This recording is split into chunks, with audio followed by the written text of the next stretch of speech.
ሲነምና እኔ በጣም እንዋደድ ነበር። ስንተዋወቅ ዩኒቨርሲቲ ተማሪዎች ነበርን። ቆይ ግን ለምንድን ነው የማንጋባው? አንተ ጠይቀኝ እኔም ቢብያለሁ። እንዳገባው ጠየቀኝ። በቃ እኔም ይሻልኩት። እሷን ማግባታችንን ስሚ እንጂ ኢስታንቡል ውስጥ ወንዶች ጠፍተዋል እንዴ? ቆይ ከሲነም ጋር ተጋባን።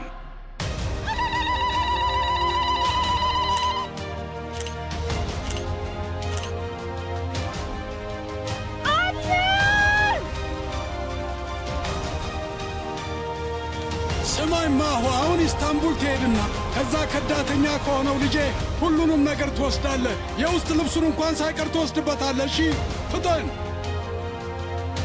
ትንሹ ባላባት ዘወትር ከሰኞ እስከ አርብ ከምሽቱ 2 ሰዓት ላይ በቃና የዩቲዩብ ቻናል ላይ ብቻ።